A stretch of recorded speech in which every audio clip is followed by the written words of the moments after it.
1000 ஆண்டுகள் கடந்து நிற்கும், தலை நிமிர்ந்து நிற்கும் தஞ்சை பெரிய கோயில்.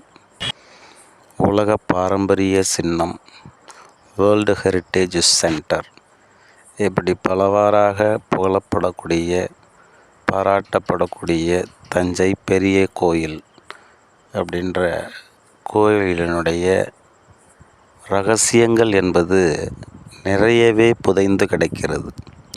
வரலாற்றில் மக்கள் மத்தியில் பேசப்படக்கூடிய தகவல்கள் என்பது ஒத்துப்போகக்கூடியதாகவே இருப்பது இல்லை. பொதுவாக பல மனிதர்கள் பார்வையில் இந்த கோயில் என்பது பலவிதமான கோணங்களில் பார்க்கப்படுகிறது. உண்மை என்பது என்ன என்பது ஆராய்ச்சிக்கு உட்படுத்தப்பட வேண்டிய ஒன்று. ஆங்கிலேயர்களுடைய ஆட்சி காலத்தில் இந்த கோயிலினுடைய அனைத்து பகுதிகளும் துல்லியமாக ஆராயப்பட்டது. அதற்கு முன்பாக இந்த கோயிலினுடைய வரலாறு பெரும்பாலும் புனையப்பட்ட கதைகளாக அல்லது வாய்மொழியாக கடத்தப்பட்ட செய்தியாகவே பல செய்திகள் மக்கள் மத்தியில் உலா வந்து கொண்டிருந்தன. அப்பேற்பட்ட செய்திகளை அனைத்தும் பொய்யான செய்திகள் என்று பிற்காலத்தில் ஆராய்ச்சியில் ஈடுபட்ட அறிஞர்கள் துல்லியமாக தெளிவுபடுத்தியும் இன்றளவும் பெரிய கோயிலை பற்றிய உண்மைக்கு புறம்பான தகவல்களை தொடர்ச்சியாக மக்கள் மத்தியில் சில ஊடகங்கள் சொல்லிக்கொண்டே தான் வருகிறது. இதற்கு ஒரு முக்கியமான தீர்வு என்பது நாம் நேரடியாக சென்று அந்த கோயிலை உன்னிப்பாக கவனிக்க வேண்டியது என்பது ஒன்றை தவிர வேறொன்றும் எனக்கு தெரியவில்லை. இந்த கோயிலுக்கு பெரும்பாலும் செல்லக்கூடியவர்கள் மேலோட்டமாக இதை பார்த்துவிட்டு தான் வருகிறார்களே ஒழிய உன்னிப்பாக நன்றாக கூர்ந்து கவனித்து ஒரு நாள் முழுவதும் அதற்காக செலவிட்டு இந்த கோயிலை பார்த்து வரக்கூடியவர்கள் என்பவர்கள் ஆர்வம் மிகுதியால் உள்ள ஒரு சிலரே என்பது நமக்கு வியப்பளிக்கிறது. தினமும் பல்லாயிரக்கணக்கான மக்கள் இந்த கோயிலுக்குள் சென்று வெளிவருகிறார்கள். ஆனால் வெளிவந்தவுடன் அவர்கள் கூறக்கூடிய தகவல்கள் பெரும்பாலும் உண்மைக்கு புறம்பானதாகவே இருக்கிறது என்பதை நாம் பார்க்க முடிகிறது. என்ன அந்த உண்மைக்கு புறம்பான தகவல்கள் பரப்பப்படுகிறது என்றால், முதலில் நான் இந்த பகுதியை உற்று நோக்கிய போது எனக்கு தெரிந்த சில தகவல்களை நான் உங்களுடன் பகிர்ந்து கொள்ள விரும்புகிறேன். பொதுவாக இந்த கோயில் என்பது டெல்டாவில் கட்டப்பட்டது என்பதினால் இந்த கோயில் மண்ணான பகுதிகளில் கட்டப்பட்டது என்பது தவறான ஒரு செய்தி.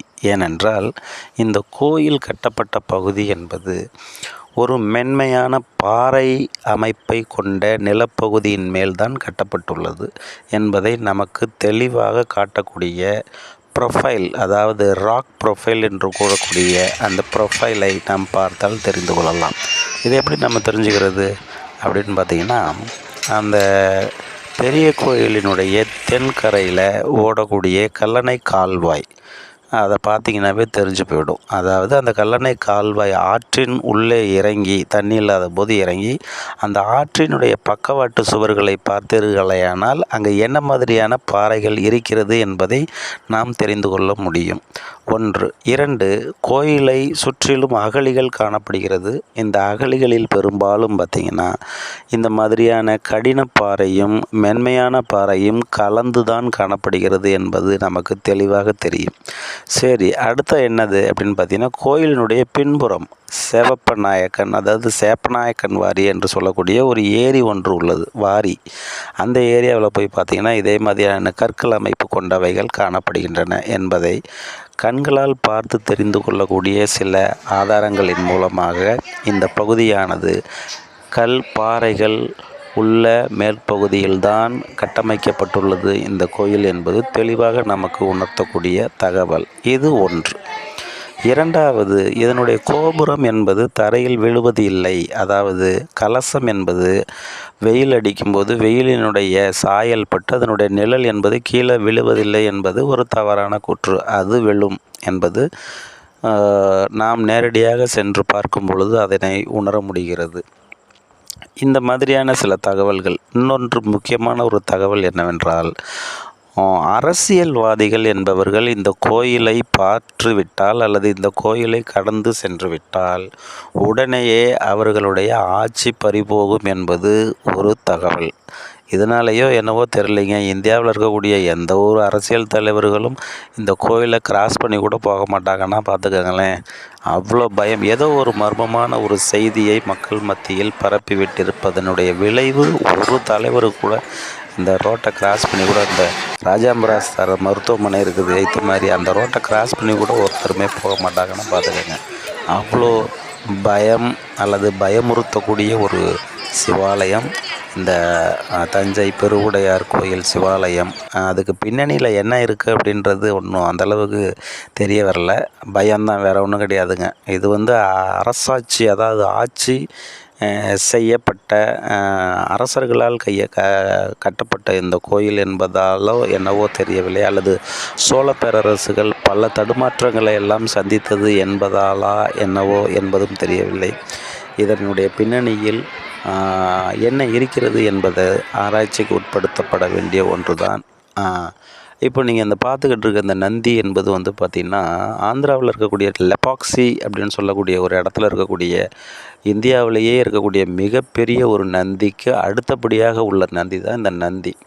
ஸோ இங்கே இருக்கக்கூடிய மண்டபங்கள், இந்த சுற்றுவட்டார பகுதிகள், அந்த அரண் பகுதிகள், இங்கே இருக்கக்கூடிய பல சன்னதிகள் எல்லாம் பெரும்பாலும் நாயக்கர் ஆட்சி காலத்தில் தான் கட்டியிருக்கிறாங்க. ஸோ அது எப்படி சார் நீங்கள் கரெக்டாக சொல்கிறீங்க? ஏன்னா தஞ்சை பெரிய கோயில் அப்படின்னு பார்த்தீங்கன்னாவே சோழர்களினுடைய கட்டிடக்கலைக்கு எடுத்துக்காட்டு என்று தானே சொல்கிறோம்.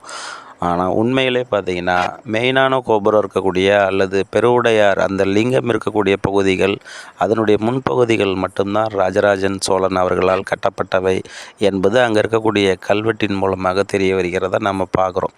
ஆனால் பிற்காலகட்டத்தில் ஒவ்வொரு அரசர்கள் போரிட்டு இந்த ஏரியாவை கைப்பற்றி இந்த கோயிலை நவீனப்படுத்தியிருக்கிறாங்க ஒரு சில அரசர்கள்.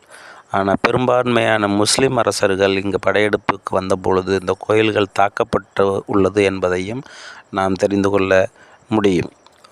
அப்படி பார்க்க போனீங்கன்னா நாயக்கர்கள் ஆட்சி காலத்தில் தான் பார்த்திங்கன்னா இந்த கோயிலை மிக அற்புதமாக பராமரிப்பு செய்திருக்கிறாங்க அப்படின்றதுக்கு மிகப்பெரிய சான்று அங்கே இருக்கக்கூடிய ஓவியங்கள் மற்றும் சிற்பங்கள் அப்படின்றது தான் பார்க்குறோம். அதுக்கப்புறமேல் பார்த்திங்கன்னா சர்ஃபோஜ் மன்னர்கள் காலகட்டத்தில், மராட்டியர்களினுடைய காலகட்டத்தில் இந்த கோயில் மிக சிறப்பாக கையாளப்பட்டு பராமரிக்கப்பட்டு வந்திருக்கிறது என்பதும் ஒரு சிறப்பு. அதனாலவோ என்னவோ தெரியவில்லை, இந்த கோயிலின் மிக தொன்மையான பாரம்பரியமான சிற்பக்கலைகள் மற்றும் ஓவியங்கள் எல்லாம் இன்றளவும் பாதுகாக்கப்பட்டு வருகிறது. ஆனால் இதில் என்ன ஒரு வீக்னஸ் பாயிண்ட் அப்படின்னு பார்த்திங்கன்னா, இந்த கோயில் வேர்ல்டு ஹெரிட்டேஜ் சென்டர் அப்படின்னு சொல்கிறோம். ஆனால் அந்த கோயிலினுடைய வெளி வட்டாரத்துலலாம் பார்த்திங்கன்னா கொஞ்சம் தூய்மையற்றதாகவே காணப்படுகிறது. நம்ம பொதுவாக நெகட்டிவான விஷயங்களை சொல்கிறதில்ல, இருந்தாலும் வெளிப்புறத்தில், அதாவது நுழைவாயிலினுடைய வெளிப்புறத்தில் அந்த சைட்லலாம் பார்க் சைட்லலாம் பார்த்திங்கன்னா அகழிக்கு பக்கத்தில் உள்ள ஏரியாவில் பார்த்திங்கன்னா சரியாக மெயின்டெனன்ஸ் இல்லாமல் இருக்குதுறத நம்மளால் பார்க்க முடியுதுங்க. லோக்கலில் இருக்கக்கூடிய மக்கள் அங்கே போய் மலம் ஜலம் கழிக்கிறது, இந்த மாதிரியான வேலைகள், கல்லணை கால்வாயினுடைய படித்துறைகள்லாம் அந்தளவுக்கு சுத்தமாக இல்லாமல்லாம் இருக்குதுங்க.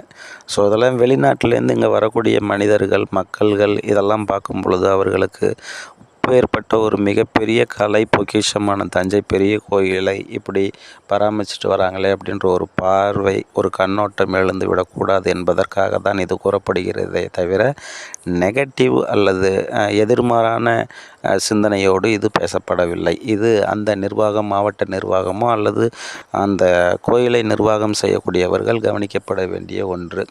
இப்போ நீங்கள் பார்த்துக்கிட்டு இருக்கிறது ஒரு அற்புதமான ராஜராஜ சோழனுடைய சிலை, கையில் வாள் வைத்து கொண்டிருக்கக்கூடிய ஒரு சிலை.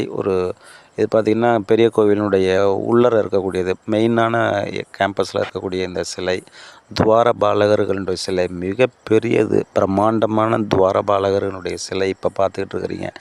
கோவிலினுடைய 2 பக்கத்துலேயும் இந்த துவார பாலகருடைய சிலை. அங்கே வந்து பார்த்திங்கன்னா ஒரு சிலையினுடைய காலில் வந்து பார்த்திங்கன்னா ஒரு மிகப்பெரிய மலைப்பாம்பு மாதிரியான ஒரு பாம்பானது ஒரு யானையவே விழுங்கக்கூடிய ஒரு காட்சியை மிக அற்புதமாக அந்த துவாரபாலகரனுடைய சிலையில் வடிவமைச்சிருக்கிறத நம்மளால் பார்க்க முடியும். இது வந்து பார்த்திங்கன்னா கோயிலினுடைய உள்பகுதியை பார்த்துக்கிட்டு இருக்கீங்க. ஒருத்தர் ஏறி போகிறாருங்க. அது உள்ளுக்குள்ளே கருவறையை எடுக்க முடியாது. ஸோ அதனால் அது வந்து உள்பகுதிக்குள்ளே நம்ம எடுக்கலை. அது தவறு. அவங்க நோட்டீஸ் போர்ட்லேயே போட்டிருக்குறாங்க, செல்ஃபோனு வீடியோகிராஃப்லாம் பண்ணக்கூடாது அப்படின்னு சொல்லிட்டு.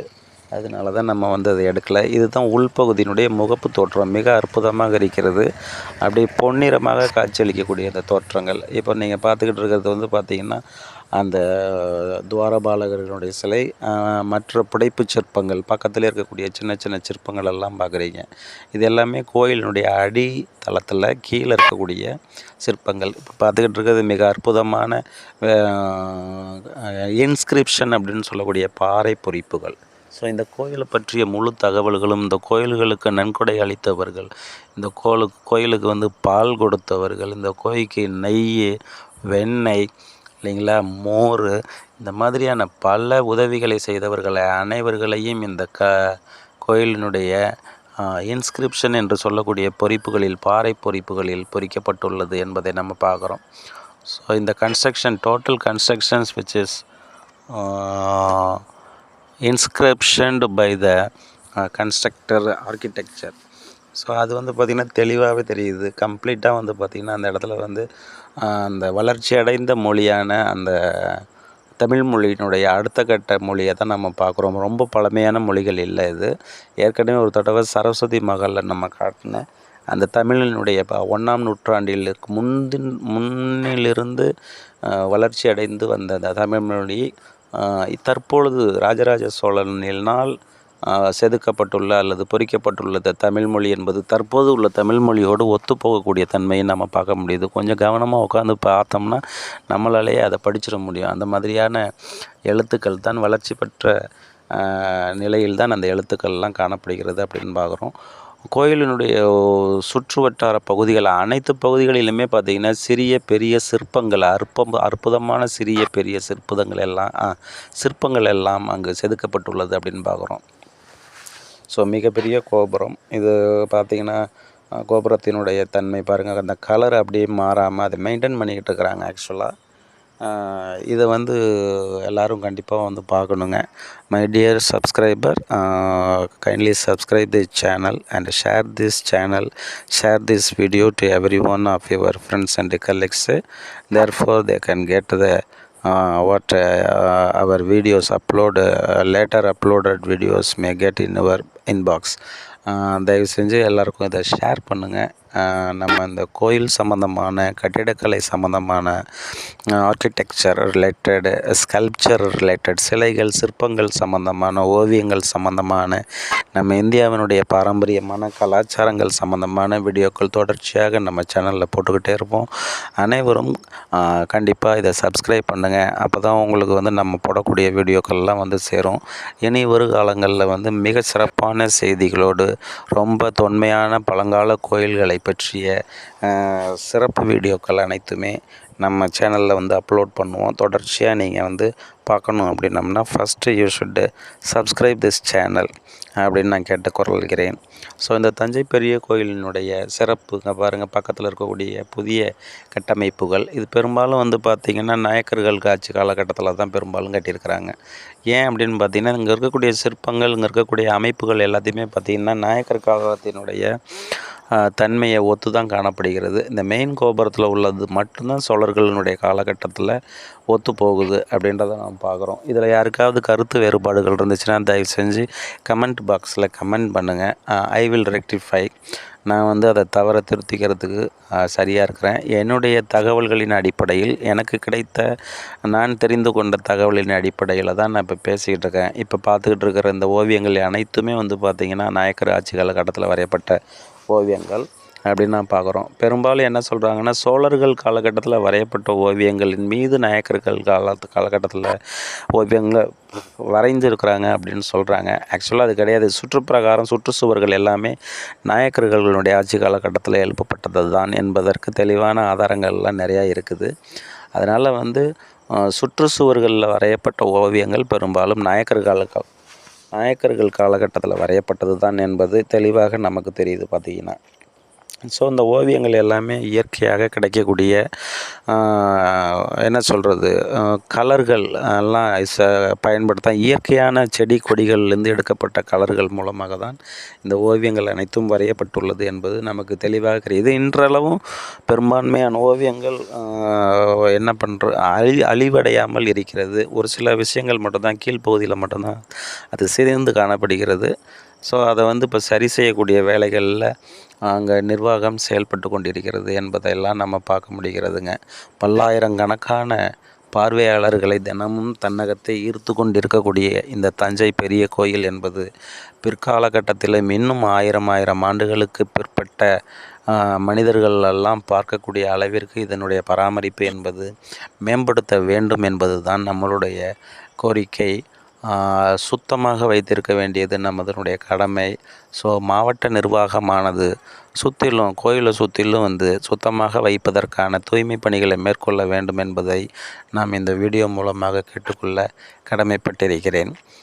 அங்கே இருக்கக்கூடிய பாருங்கள், இப்போ பார்க்கக்கூடிய ஓவியங்கள் பாருங்கள், அற்புதமான சிற்பம், ஓவியம் அல்ல சிற்பம். ஆமாம், இந்த மாதிரியான சிற்பங்கள் பார்த்திங்கன்னா பெரும்பாலும் நான் கழுகு மலையில் ஒன்று பார்த்துருக்குறேன்.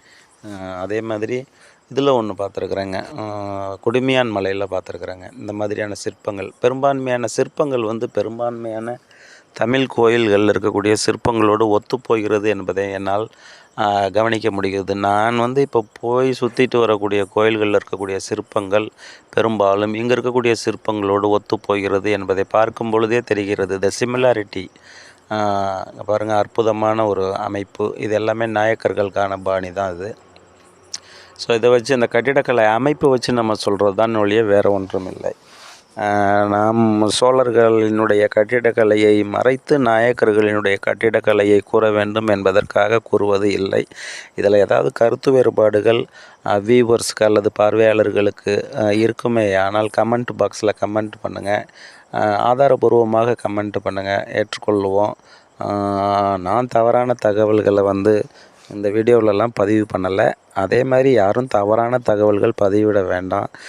தவறான தகவல் பதிவிடப்பட்டிருக்கிறது என்று கருதுவீர்களேயானால் எனக்கு தெரியப்படுத்தினீர்களேயானால் நான் அதை சரி செய்து கொள்வதற்கு தயாராக இருக்கிறேன்.